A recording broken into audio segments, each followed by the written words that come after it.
I can still hear the crunch of gravel under the tires that morning, an ugly, sharp sound that matched the tension in the air as Aaron steered the car behind the church. He didn't park near the decorative arches or the guest walkway.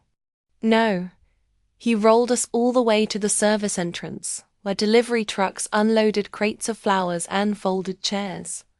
A place where no one would look for a mother. He braked so roughly that I jerked forward and hit my shoulder against the door. He didn't apologize. He hadn't apologized to me for anything in years. When he turned to speak, his expression was colder than anger, flat, hard, practiced. I had seen that look since he was a boy, stomping around the house and slamming doors simply to make the walls shake. "You're staying in the car," he said. "Don't argue. Don't move. Don't make this harder." I breathed slowly, careful not to irritate him. Even the tilt of my chin seemed to bother him these days. "Aaron, sweetheart, I just want to see you get Ma." He cut me off with a sharp, bitter snarl. "You always make things about you. You embarrass me. If you get out of this car, I'll have someone drag you back like a bag of trash." Trash. That word stung far deeper than the jolt from the sudden stop. Before I could respond, Madison appeared at his side in a white silk robe trimmed with tiny pearls. Her blonde curls pinned into a perfect crown. The look she gave me could have curdled milk. "She's still dressed like that," she scoffed. "Look at that thrift store dress. That hair. Our wedding photos will be ruined if she's seen anywhere near the entrance." Her voice dropped into a hiss as she leaned toward the window. "I told you we should have left her at home. Now look, she's messing up the background just by breathing." My hand tightened around my purse, not because I was preparing to fight, but because if I didn't hold on to something, I was afraid I might dissolve right there. A staff member happened to pass by. Madison flicked her wrist at him like he was an employee in her private kingdom. "If she steps out of this car, stop her. Sweep the dress too, it looks like it collects dust." The worker looked at me with quiet apology, but Madison's glare sent him scurrying. The moment they walked away, silence filled the car. The engine ticked as it cooled. Far beyond the brick wall, I could hear the faint laughter of guests arriving. They belonged here. I did not, or so I was made to feel. For a breath, I considered leaving altogether, walking into the trees behind the building and letting the day continue without me. Letting myself disappear, if only to avoid one more wound. But life rarely hands out easy exits. Soft knock struck my window. A young worker in a navy vest stood outside, holding a clipboard like it was a shield. "Ma'am," he said politely, "we've been searching everywhere for you. The ceremony can't begin without your signature." "My signature?" He turned the clipboard to reveal a contract with my name, printed boldly at the top dot only when he spoke again. Did the truth hit me like a cold wind? "You're the financial guarantor. Without your approval, the wedding cannot legally proceed." And that was the moment everything began to unravel. What I didn't know yet was that stepping out of that car wouldn't just change the wedding. It would change every life in that building. The worker's words echoed in my head so loudly that for a moment, I couldn't hear anything else, not the distant organ music, not the muffled laughter of arriving guests, not even my own breathing. Financial guarantor. A phrase no mother expects to hear at her child's wedding. I was told I was only holding the date. I whispered, stepping out of the car as my knees protested. The sunlight felt harsher than before, like it was exposing every crack in my life at once. The young man shook his head in apology. "I'm afraid the venue requires the actual payer to confirm final authorization." "And you," he said carefully, "are listed as the payer." My stomach lurched, as if the ground had tilted under me. Aaron had assured me no. Promised me that I wouldn't owe a single cent. That it was just a signature. That I would be treated like a VIP. Front row seat. Honored guest. But now I understood. The only honor they wanted was on the invoice. Come with me, please, the worker said, gesturing toward the side entrance. I followed him, each step slow, deliberate. The hallway was decorated with white hydrangeas and gold lanterns. It should have felt magical, but instead, it reminded me of a stage where the villain had accidentally wandered into the spotlight. Then the shouting began. Madison's voice pierced the air like a shard of glass. I said she stays outside. She stormed toward me, heels slamming against the tile, her silk robe trailing like a cape behind her. Bridesmaids scattered out of her way. One whispered, "Is that his mother?" Not kindly. Madison jabbed a manicured finger toward my chest. What part of "don't cross that line" did you not understand? The staff member beside me hesitated, torn between obedience and human decency. In his trembling hand, he still held the broom she had ordered him to use earlier. A broom. For me. For a moment, all I could feel was the burning humiliation of being treated like something that needed sweeping up and thrown away. "Ma'am, I didn't want to," he stammered. But Madison cut him off. "Then do it. She's not supposed to be here." Her shrill command ricocheted down the corridor. And then, something inside me shifted.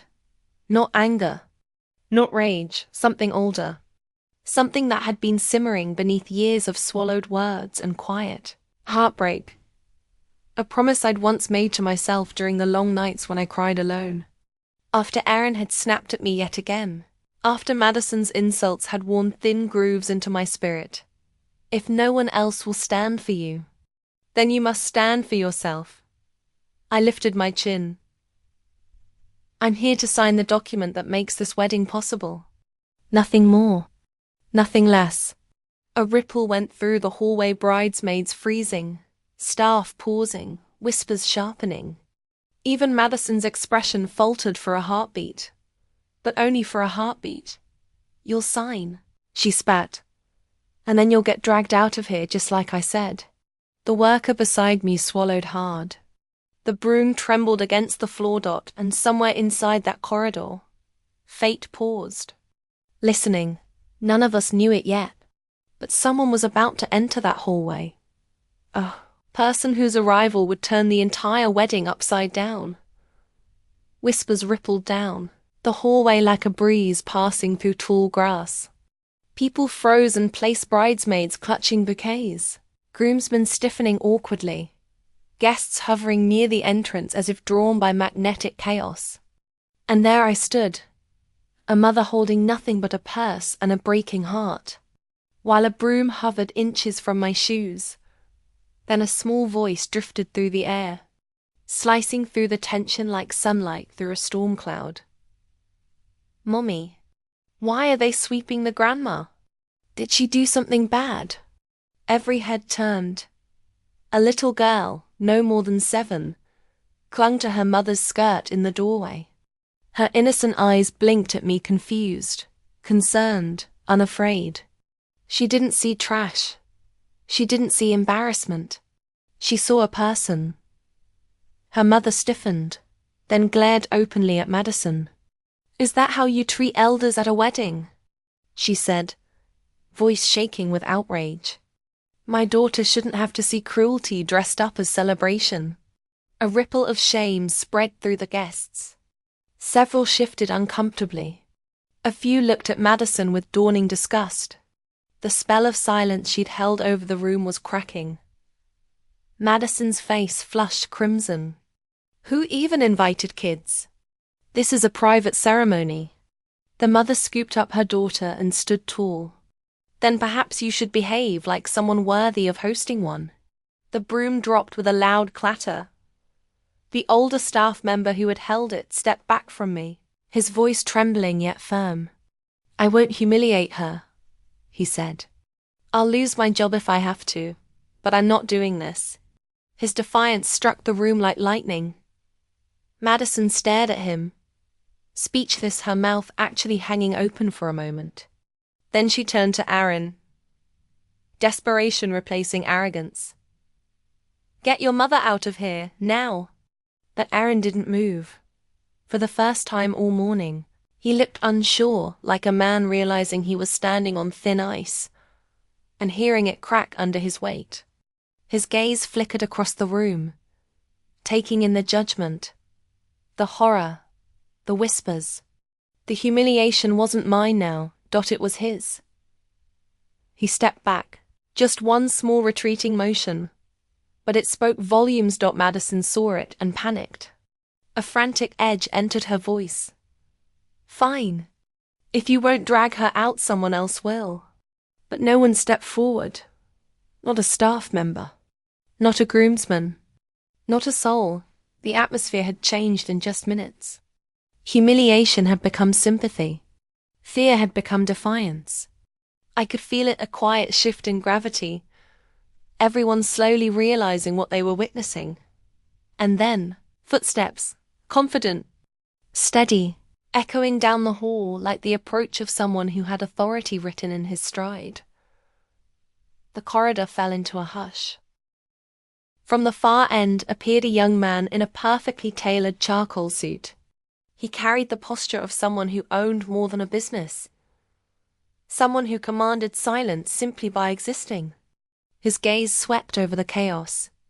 Madison's clenched jaw, Aaron's paling face, the broom on the floor, and finally, me. He stopped no more than 2 feet away from me. His voice was calm, but sharp enough to cut glass. "Who?" he said quietly. "Ordered one of my employees to sweep my mother out of my own wedding hall." A collective gasp surged through the hallway. Madison choked. Your mother. But she's not, you can't be." But he didn't even look at her. He was still looking at me. And what he said next would not only expose their lies, but rewrite everything I thought I knew about my own past. The young man's words landed with such force that even the air seemed to stop moving. His mother? The thought barely made sense. I had never seen him before in my life, at least. I believed I hadn't. He stepped closer, eyes scanning my face with a mixture of familiarity and something softer. Something like gratitude wrapped in disbelief. "I know you don't recognize me," he said gently. "But I recognize you." Madison stumbled back as if struck. "Wait, you're the owner?" "But the manager said the owner wasn't even on site today." "That's because I wasn't supposed to be," he replied coolly. "But when my staff radioed about a guest being mistreated and described a woman who sounded far too familiar, I drove here immediately." He turned toward the dropped broom, then toward Madison. "Let's begin with the question no one answered," he said. "Who thought it was appropriate to treat her?" He pointed at me, as if she were debris on the floor of my building. Silence stretched, thick and suffocating. The bridesmaids looked like statues. The groomsmen stared at their polished shoes. Aaron swallowed hard, color draining from his face. The young man finally met my eyes again. "My name is Lucas Wright," he said. "Owner of this venue. And more importantly," he paused, chest rising with a shaky breath, "you saved my life 25 years ago." My entire body went cold. "I what?" I whispered. Lucas nodded, blinking back a sheen in his eyes. "I was a boy then. 8. Bruised. Starving some days. Terrified always. Everyone at school saw it but said nothing. Everyone except you." A memory flickered across my mind like a match flaring in the dark. A small boy with frightened eyes. A belt cracking against pavement. A desperate drive to the police station. I hadn't let myself think of that day in years. "You pulled me behind you," Lucas continued, voice trembling. "You hid me in the back of your car between boxes of school supplies. You told me to hold still while my father screamed down the street looking for me." Guests covered their mouths. Bridesmaids wiped tears. Even a few groomsmen stiffened with uncomfortable remorse. I exhaled shakily. I only did what anyone would have done. No, Lucas said, stepping closer. No one else did. He faced the guests, his voice strengthening. She risked her job. She lost her job. She lost her reputation. And she did it for a child who had nothing to offer in return. Aaron stared at me as though seeing a stranger. Madison looked horrified more by the social fallout than by the truth itself. Lucas pointed at the contract still clutched in the manager's hands. And to see the woman who once protected me from harm being treated like this. Bullied, insulted, nearly swept out with a broom under my roof. His jaw tightened. I will not allow it. He faced the crowd like a judge delivering a sentence. This ceremony is officially cancelled. Gasps exploded around us. Madison shrieked. Aaron choked on his own breath. Lucas's voice sliced through the chaos. No wedding will continue here while the mother of the groom, the woman who is paying for the entire event, is treated worse than a stray animal. My knees weakened, not from fear this time, but from something far stranger. Vindication.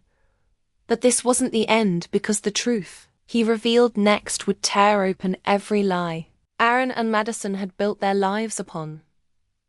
Chaos erupted the moment Lucas announced the cancellation. It wasn't dramatic chaos, no screaming, no rushing down the aisle, just the stunned, horrified silence of people watching something collapse right in front of them. It was Madison who broke first. You can't cancel my wedding, she shrieked, clutching her veil like it was oxygen. Do you know who my family is? Lucas barely spared her a glance. Yes, and none of that excuses cruelty. Her jaw dropped. She looked to Aaron, desperate for him to step in.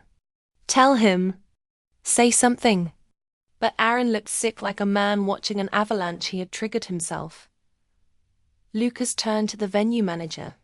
Issue a full refund to this woman, he said, gesturing to me. Every penny, with additional compensation for emotional harm.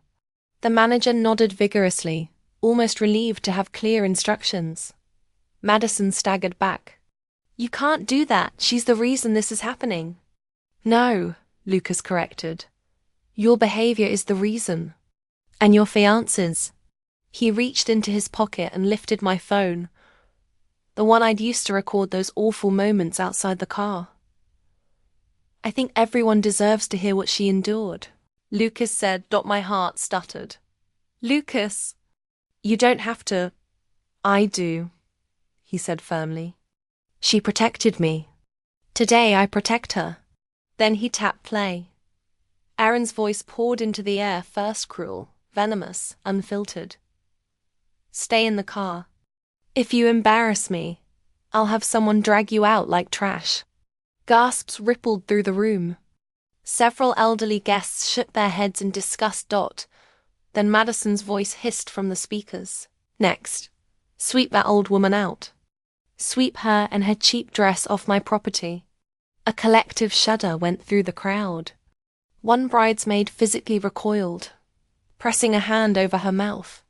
A man muttered, monstrous. Madison lunged forward. Turn it off. You can't play that without permission. Lucas looked at her the way one might look at a whining mosquito. I don't need your permission. It's her recording. Aaron's face crumbled. Mom, why would you record us? Because, I whispered, when you've been gaslit long enough, you stop trusting your own memory. That was the final crack. Madison's father shot to his feet, fury trembling in his fists. You told us she was unstable. You didn't mention you were the ones abusing her. Madison's mascara streaked down her cheeks. Dad! No! He bellowed. I will not allow my daughter to marry into this disgrace. He pointed at Aaron like he might strike him.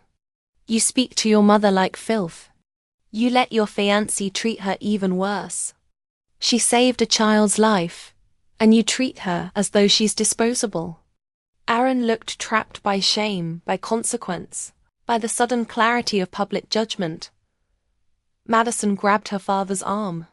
"You can't do this." "Dad, stop, everyone's watching." "Yes," he seethed. "Let them watch. Let them see what entitlement looks like." He turned to the guards. "Remove both of them." Security stepped forward and escorted Madison and Aaron out, not roughly, but firmly. As the doors closed behind them, the entire room exhaled. Lucas knelt slightly so we were eye level. "You didn't need to shout," he said softly. "You simply stood." And that was enough. For the first time in years, I felt something warm bloom in my chest. Strength. But consequences weren't finished, not for Aaron, not for Madison. Life was about to collect its debts in ways none of us expected. In the days that followed, I expected the dust to settle quietly. Life usually returns to its corner after a storm. But not this time. This time, every action Aaron and Madison had tried to hide had begun unraveling in front of the world. 3 mornings after the disaster, my phone buzzed. Wright and Willow Event Properties. I answered instantly. "Lucas? Is everything all right?" His voice held that same steady calm he'd carried in the chapel. "Everything is fine on your end, ma'am. But your son, well, he's about to receive a hard lesson." My heart tightened. "What happened now?" "I forwarded the audio recordings," Lucas said, "to the bank handling his new mortgage application." I blinked. "He applied for a loan?" "Yes, a large one. To refinance his house and cover the remaining wedding costs. But the bank conducts behavioral reviews now: ethical conduct, public reputation, character." A pause followed. "Not cruel, just honest." "And what he said to you," Lucas continued, "is now part of the public record."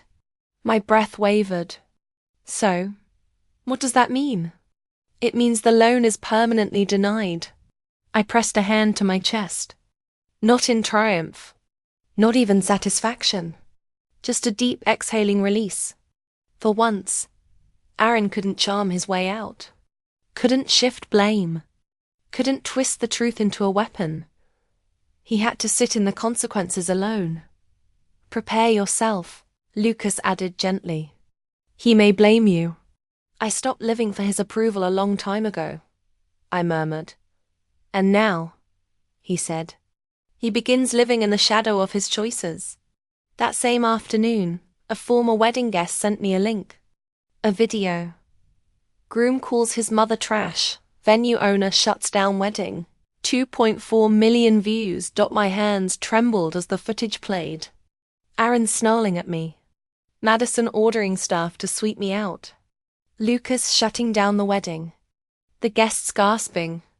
And me standing there, bruised but unbroken. The comments poured in. "No mother deserves this. The owner is a hero. That son should be ashamed. I hope she cuts them both out of her life." I didn't feel joy, but I felt seen. For the first time in years, strangers believed me without needing excuses or explanations. Then, as if fate wasn't quite finished, the final blow struck. Around 6 p.m., a number I didn't recognize lit up my screen. "Is this Mrs. Caldwell?" A stern voice asked. Double quotes, "Yes. We're calling regarding your son, Aaron Caldwell." My stomach tightened. "Yes?" The man sighed, as though this wasn't a call he wanted to make. "We have seen the widely circulating video. Our company has strict policies regarding harassment, public conduct, and elder disrespect. We regret to inform you, your son has been terminated, effective immediately." I closed my eyes. "He'll blame me," I whispered. "Ma'am," the man said gently, "this was caused by his behavior, not you." But I already knew Aaron would never understand that. Responsibility was a language he had refused to learn. And fate wasn't done, not yet. That evening, there was a knock on my door. When I opened it, I found Madison's mother standing there, face blotchy, clutching tissues. Her voice cracked. I'm so sorry for what my daughter did to you. I nodded slowly, unsure where this was going. Then she whispered, You should know. Madison tried to start a relationship after the breakup, with a wealthy man. But he saw the wedding video. She swallowed painfully. He hired an investigator. They uncovered her old affair. His family sent her a letter today. What did it say?